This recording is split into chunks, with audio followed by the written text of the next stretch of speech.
नमस्कार। निराला कंस्ट्रक्शन के एक और नए वीडियो में आप सभी का बहुत बहुत स्वागत है और मैं हूं आपका दोस्त इंजीनियर प्रभात कुमार सिंह। दोस्तों, आज की इस वीडियो में मैं आप लोग को एक बनते हुए घर के लिए जो काम किया गया है इसके बारे में बताना चाहता हूं, दिखाना चाहता हूं। और साथ में अगर आप घर के लिए इतना काम करवाते हैं तो आपका टोटल कितना रुपये तक का खर्चा आ सकता है, इसके बारे में भी जानकारी दे दूंगा, जिससे आपको अपने बनने वाले घर के लिए आइडिया मिल जाएगा कि आपको अपने घर का काम को किस तरीके से करवाना है। और अगर इतना काम करवाते हैं तो आपका टोटल कितना रुपये तक का खर्चा है वो आ सकता है। हालांकि बहुत सारे लोगों को आपने देखा भी होगा कि प्लिंथ लेवल तक का काम करवाने के बाद में, मिट्टी डालने के बाद में कुछ दिन के लिए छोड़ देते हैं, खासकर बारिश के मौसम में, ताकि जो मिट्टी का भराई किया जाता है वो ठीक ढंग से बैठ पाए। जैसे कि यहाँ पे भी आप देख पा रहे हो, कुछ इसी तरीक़ा से यहाँ पे काम है वो किया गया है। यहाँ पे भी देख पा रहे हो, कॉलम के अगल बगल का भी जो मिट्टी डाला गया था वो नीचे की तरफ बैठ रहा है। इसके साथ साथ यहाँ पे भी आप देख पा रहे हैं कि जहाँ कॉलम के लिए गड्ढा खोदा था उसके लिए मिट्टी देने के बाद में इसको बैठाने के लिए कुछ दिन के लिए छोड़ा गया है। घर के अंदर में भी आप देखेंगे तो मिट्टी डाल के इसको बैठने के लिए छोड़ दिया गया है।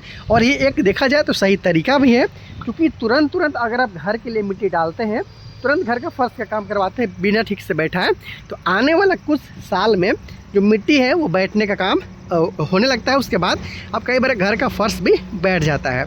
तो कभी भी घर बनाएंगे, मिट्टी बैठाने का काम आप ठीक ढंग से करेंगे। अगर आप जल्दी करवाते हैं तो उसमें आपको ध्यान देना है कि स्टेप वाइज मिट्टी डालने के बाद में ठीक से बैठा ले, उसके बाद आगे का प्रोसेस आप स्टार्ट करें। चलिए आते हैं, देखते हैं इस घर को कि आखिर इस घर को किस तरीके से बनाया जा रहा है, कितना तक का खर्चा आया। हालांकि ये बहुत अच्छे तरीके से समझेंगे आप, इसलिए मैं आप लोग को सबसे पहले इसका साइज़ बता दूं। घर का side view 25 feet, front view 25 feet, साथ में कॉर्नर की तरफ लगभग 8 फीट भाई 4.5 फीट के आसपास तक का बाहर की तरफ आप निकला हुआ जगह देख पा रहे हो, जो कि इस घर के लिए कॉमन टॉयलेट और बाथरूम का काम किया जा रहा है। इस घर का साइड व्यू में आप देखेंगे तो आपको 3 कॉलम देखने को मिलेगा, बीच में आपको देखेंगे 3 कॉलम देखने को मिलेगा, फिर साइड में 3 कॉलम, एक एक्स्ट्रा कॉलम आपको यहाँ पर देखने को मिल जाता है। मतलब टोटल 10 कॉलम के साथ में इस घर को बनाया जा रहा है।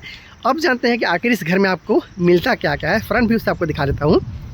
और लगभग 25 फीट बाई 25 फीट, मतलब 625 स्क्वायर फीट के आसपास तक में घर को बनाया जा रहा है। और यहाँ पे टॉयलेट और बाथरूम के लिए एक्स्ट्रा जगह लिया गया है। मेन एंट्रेंस का बात कर ले तो यहाँ पे है, जो कि लगभग 4.5 फीट बाई 7 फीट के आसपास तक का है।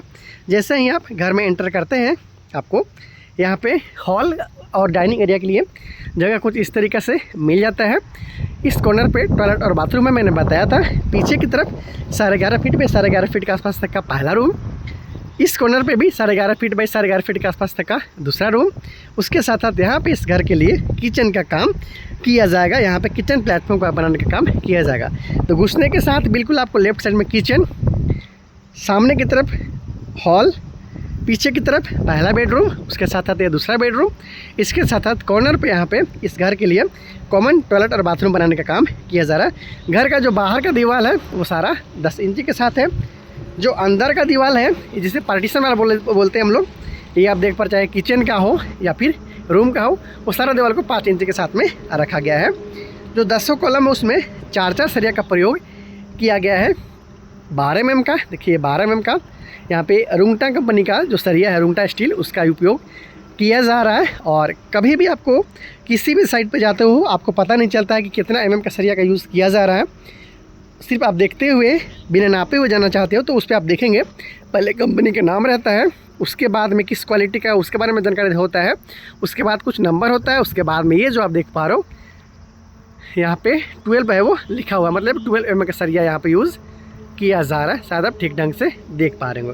तो इस तरीके से किसी भी साइड पे आपको समझ में नहीं आता है कॉलम का लगा हुआ सरिया, फिर बीम का लगा हुआ सरिया, तो इस तरीके से आप जान सकते हो ये 8 mm का रिंग का प्रयोग किया जा रहा है। तो 12 mm का 4 सरिया और 8 mm का रिंग के साथ रिंग का जो दूरी है वो लगभग 7 इंच के आसपास तक में रखा गया है। हालांकि 6 इंच के आसपास में सही दूरी माना जाता है। तो घुसने के साथ ही हॉल के साथ डाइनिंग एरिया, इधर किचन, पीछे की तरफ दोनों तरफ 2 बेडरूम और वहाँ पे कॉमन टॉयलेट और बाथरूम का काम किया जा रहा है। जैसे जैसे काम आगे बढ़ेगा आपको बताऊँगा, दिखाऊँगा कि किस तरीक़ा से इस घर को कंप्लीट किया गया। एक मिडिल क्लास फैमिली के द्वारा बनाया जा रहा घर है। मिट्टी तक का भराई का जो काम है वो कंप्लीट किया जा चुका है। और इसके साथ साथ कॉलम का size 9 inch by 9 inch, beam का साइज़ भी 9 इंच बाई 9 इंची का ही यहाँ पे रखा गया है। बीम में भी 4 सरिया का इस्तेमाल किया जा रहा है 12 mm का। तो इस तरीक़े से इस घर का काम को किया जा रहा है। एक छोटा सा प्यारा सा घर बनाना तो सभी का सपना होता है, सभी अपने बजट के अनुसार अपने घर का काम करवाते हैं। यहाँ पर भी एक मिडिल क्लास फैमिली के द्वारा बनाया जा रहा है एक छोटा सा प्यारा सा घर है, जिसमें पीछे की तरफ 2 बेडरूम, कॉर्नर पे किचन, यहाँ पे हॉल और इस कॉर्नर पे टॉयलेट और बाथरूम बनाया जा रहा है। खर्च के बारे में जान लें तो लगभग 2,90,000 रुपये के आसपास तक में खर्चा इसमें आ चुका है। इसमें लेबर कॉस्ट के साथ साथ मटेरियल कॉस्ट भी इंक्लूड किया गया है। जैसे जैसे काम आगे बढ़ेगा आपको बताऊंगा, दिखाऊंगा कि किस तरीके से इस घर को कंप्लीट किया गया। अगर आप अपने बनने वाले घर के लिए नक्शा चाहते हैं तो मुझसे बात करते हुए आप नक्शा निकलवा सकते हैं, नक्शा आप ले सकते हैं। और बहुत सारे बनता है घर का डिज़ाइन। और वीडियो के लिए आप चैनल को सब्सक्राइब भी ज़रूर कर लीजिएगा। Thank you so much.